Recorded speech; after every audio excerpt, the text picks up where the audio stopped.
Na Uganda ekintu kyenjagala omanye ne banna Kampala bannange. Ensonga Museveni gyatufugisize gye emyaka gyonna tebadde teeke nnene nnyo nti munduze oba biki tebakulimba. Museveni abadde atufugisa kintu kye bayita politics of deception nti atya nti ffe tukwata trust yaffe ne tugiteeka mu bantu abatono nga tulowooza nti abantu bano bagenda kujjako Museveni naye nga in actual sense nabo bennyini babeera bakolera system. Okyegere ekintu ekyo bayita politics of deception. Niwe njogerera bino nga batugambye mbu kosase ekintu kya KCCA olukiiko eruyiye era Anita Amongo wa NRM ataddewo akakiiko kanoonyereze kwa Miss Kigundo wa NRM gwe babadde ki omwala naye nga akantu kano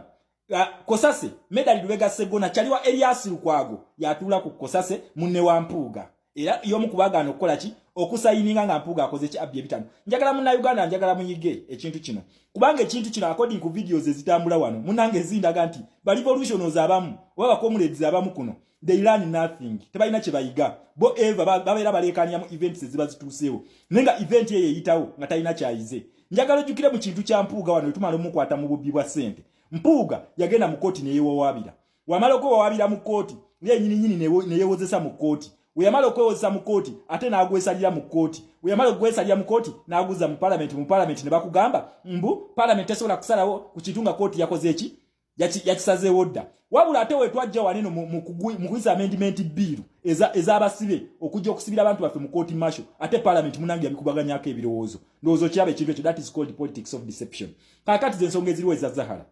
njagala nkulage nti statement Zahara Lwika zayimiriddeko okutugamba mbu bo bejjeeredde omusango gyoli bye babyeropa omusango guli mu kooti y'abantu ffe tusalawo bamwejjeeredde bate munnaba Zahara Lwika muli babbi nkiddamu muli babbi munnayuganda njagala ngenda kukulaga abantu bano bubbi olabe netteeke just ntono nnyo bweti Zahara Lwika gy'abazanyisa ebigambo byennyini Zahara Lwika byayogedde mbu Kosase bye yayimiriddeko okuyiwa akantu ako mbu era baminisita bebakola ebintu ebyo njagala olabe ntino kyennyini press conference we yatulanga enaku z'omwezi 22 Zahara Lwika agirimu ne Elias Lukwago era ayogera ekintu ekyo kyennyini kyewuunyisa kityo okuba nti Kosase ate byayogedde ate era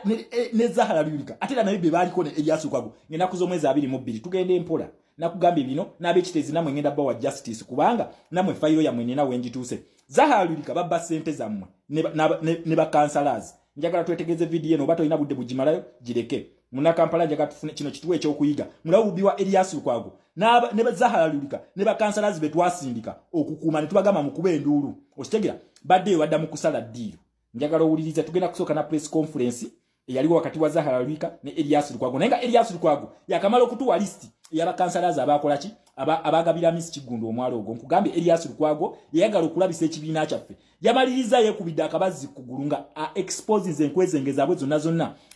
ezibalemeseza leero okunominatinga n'okuveetinga abagenda okwesimba mu politics kati bazirinze zijje naye nze Shama defending ekibiina ngenda bakubira ensolima zino we bagenda ozimira kadi nga tezikyalina kyattugamba. Just watch the space and watch me katusooke tuve mu press conference. Bafune ebyapa ku mwala gwenda Kivubo irusanze nabo mbajja bagitwala nga hamu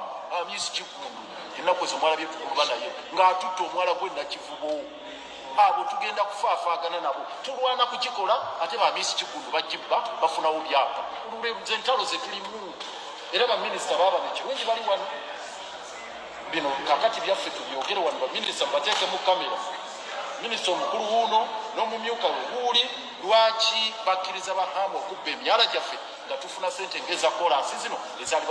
mwami oyo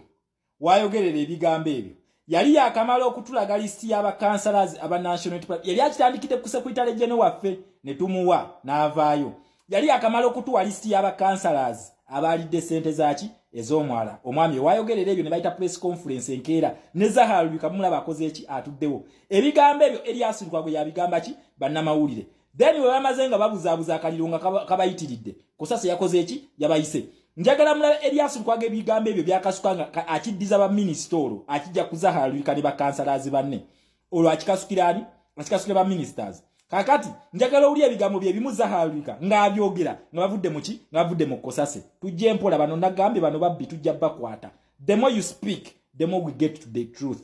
Just watch the space. Kirero kansa yange n'abantu bange ba NUP bafunye obuweerero nti tebatundangako mwalagwa Nakivubo kyano ekyo kimu. Ensonga ey'okubiri nsaba abo bonna aba okufundisa bannayuganda balekerawo. Ebbaluwa zivuddeyo 3 ne ziraga abantu abawayo omwala gwa Nakivubo. Ensonga evuddewa head of state ng'alagira prime minister aweeyo omwala gwa Nakivubo. Ensonga ebbaluwa ey'okubiri evudde wa minisita wa Kampala Mukyala Kabanda ng'alagira executive director baweeyo omwala gwa Nakivubo era baweeyo buli kimu ekyetaagisa okulaba nga investor oyo agenda mu maaso n'omwala ogwo. Ensonga ez'embyeyo lwaki komite tudde olwaleero kubanga sipiika wa parliament agambye nti alonze akakiiko k'abantu ab'enjawulo bagende mu maaso bakole Zahalwika tetuli basiru oli ku kintu kibayita burden of guilt ye kubonyabonya burden of guilt yeri mu kubonyabonya. Elias Lukwago mukamaawo yakwokyezza we yamaze okwocha kati oli yange gye mugenda okukijjako mu kikasukira ministers kubanga mukimanyi tibode tusobola kuba holding accountable naye musaaga mwe twabasindikayo ne tubagambe emivyo gye najyo negibagizze mwe mukube enduulu tulabise ebbanga yona mubadde musirise. Elias Lukwago senga teyetemedde kabazi kuguluye senga nakati mukyasise mbadde mugenda sirika pakaddi nga ne kansala omu yagambye nti Elias Lukwago wabanga asazewo beyuze kabeyuze munnayuganda nakugamba ku ssente z'omu kiteezi siwe kyali World Bank yakwata KCCA ne babawa ssente okola ku nsonga z'ettaka before ng'ettaka yo terina yimbumbukira abantu wabula ebintu bino byavaayo ng'ettaka eryo limaze okukola ki okubumbukira abantu nti baagula ettaka eddundu wabula ettaka eryo Elias Lukwago n'alibba lwaki bivaayo kati just watch this nakugambye bano babbi twabasindika kutukuumira gundi gate bagula obuguzi njagala olaba bo bennyini nga beeyogerera nakugambye n'ensonga eno tugenda kumanya ensolime eziri mu Nuupu awezeekwese Mpuuga we yali agenda abaana yabalika mu Nuupu gye bali era balemeseza ebibiina ebyo ebibiri okunominatinga abantu balinda nsolima zaabwe bazikozesa against us not to my watch mwe musaaga musobola konvisinga abalala batamanyi naye nze Shama tonsiriwaza ekyo kyomba buulya kino temugenda kunsiriwaza njagala olabe bano nga boogera ku kintu ky'ekiteezi omuntu akikola bintu nga Lord Mayor naye tutandise naffe twetandiseeko Lord Mayor wa Kampala obubbi bwonna bw'ozookola tugenda kubuwaayo era twamugambye tugenda kweswaza nga gw'otuswaza mu bulimba ffe tugenda kuswaza mu mazima ensi mu myezi 2 oba gumu oba lunaku egenda kusalawo ani mutuufu ani mukyamu. Lord Mayor ye yaviirako abantu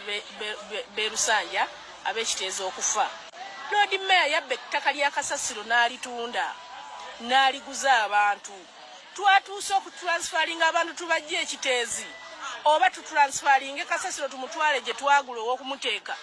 ng'ettaka Lord Mayor twagenda. Thank you very much Farida Nakabugo. Mwenna bagambye musobola okusiriwaza abalala bonna musobola obbasiriwaza naye nze sirimu be mugenda okusiriwaza sirimu yes nabagambye sirimu ndowooza owulidde Farida Nakabugo ng'ayogera ku zino ssente zino zembaganze nabagambyeko eza KCCA World Bank ziyakwata nebawa ssente bazibba ettaka eryo babadde nga basisera Farida Nakabugo akugambye kati yesawa tuweswaze ebbanga lyo nalyo namwe batali ba beneficiaries betwasindika ogenda okulaba laba n'okulabisa system eno corruption yagenda maaso lwaki mbadde musirise ettaka ly'ekiteezi lyabumbuluka nelikuba abantu oshegera ababyaya abo nga basirise naye nga ssente zo najja nenzibalaga nembagamba World Bank yawadde KCCA ssente okusobola okukola ku nsonga za kiteezi oshegera bagula ettaka abantu bano kye bali balina okukola ettaka lino we lyabumbulukira abantu Nabbanja yagenda wano olaba wano mufo ky'okukwata ssente zo bagambe nti bannange olwedde ettaka twaligula ettaka lino tuliweki licompensating abantu abo basirika nga Nabbanja ali mukuwa abantu b'ekiteezi miliyoni meka 2 kakati bakulu mwagala tunenye Shamimu Malende atali speaker wa KCCA gwe mwagala tunenye kubanga nawulidde n'abamu nga bawoza abatabitegeera bano oba yabadde Umaru Kisekka nga woza mbu abamu olwokubanga balina gwe badifendinga kakati batandise okubira mu Zahara mukulu ensonga zino oba tozitegeera sirika oba tomanyi kintu kye bayita fisa democracy wekikola please weewummuzeeko nkusaba busabi weewummuzeeko otherwise zijja kuddamu zitokote kuba mulayika mwena mwe mulowooza tuli basiru otegera ekintu ekyo abantu bano ettaka eryo abantu b'omu kiteezi nga tebanaligira lwaki badde basirise ebbanga lyonna abantu ne batuuka okubonaabona Nabbanja abawe miliyoni 2 weziti abantu abafiiriddwa ettaka lyabo naye nga waliwo miliyoni za US dollars lukaaga ezafuluma ku KCCA olw'ensonga ezo lwaki ebbanga lino lyonna mubadde musise where is your honesty ndi ku kintu kye bayita integrity where is it bakulu tutegeera kakati